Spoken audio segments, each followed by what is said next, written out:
it's a thrill every time, and you always always get like impressed by it because you know, on Squadron we don't get to fly this airplane like in a clean jet, like no tanks, no bombs, no weapons at all. It's just clean. It's very low drag, and we pretty much have a 1:4 ratio like right after the start, and I mean the acceleration is just amazing, and the aircraft just want to go flying, but we keep it on the ground a little bit longer for the dirty roll after takeoff.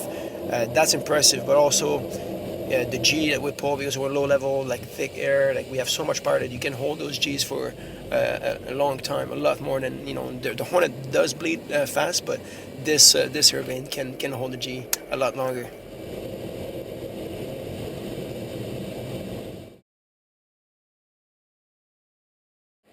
The vertical climb is pretty much, I think it's the one maneuver that after all those years of flying, and I've got a pretty good. I can never be sick. I'm never sick. I'm never dizzy, and that maneuver is the one that gets you because you're pointing straight up. You do like multiple rolls, and the rolls are very hard on your body, like internal ears.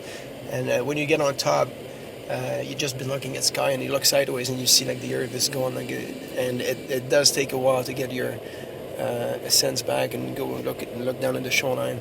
You're climbing up, and you have a lot of G's, so you're working hard to keep the blood, in your brain, and with the rolls, it is a little bit disorientating over the top of that maneuver. It's by far the worst of the show.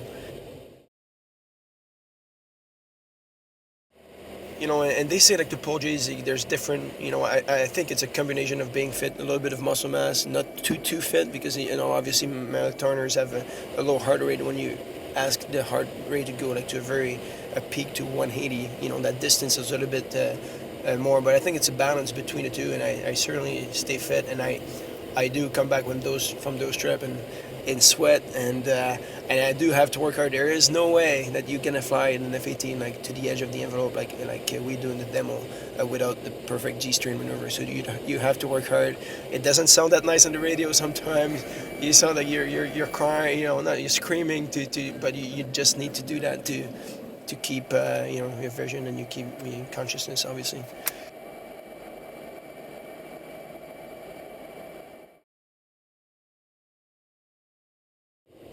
Started flying in college in Chicoutimi in '93. Is when I started flying. My first flight was in Musketeer, and yeah, I've been pretty lucky. I joined '93. I graduated in '95. I did 2 years of flying in the civilian world.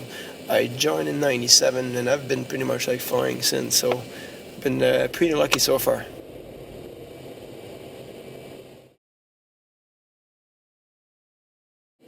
Yeah, that's you need a family that's very supportive, especially in that type of job. I'm pretty lucky. I've got like my parents, my wife, and my kids. When I go on the road, they're very supportive, and I don't have to worry about. I don't have concerns because I know they're supporting me, which is very important. Yeah, because we do spend a lot of time on the road, and if you don't have family support, it gets pretty hard. Whether you're the demo guy, snowbirds, or any of the Air Force job that we have, we do spend a lot of time away from. Yeah, it is a very good team, and I'm proud. Like the airplane looks amazing, and obviously it's one of the every year they come up with a team. It's either like a milestone or something like the priority of the Air Force this year. We want to put emphasis in the north, and I think it's important because we do so much. There's so much there, like the Air Force, with the NORAD missions. We do spend like most of our days in the queue at home, like for domestic duties. There's always pilots 24/7 that are ready to defend Canadian airspace, and I think that's important for the people to know that.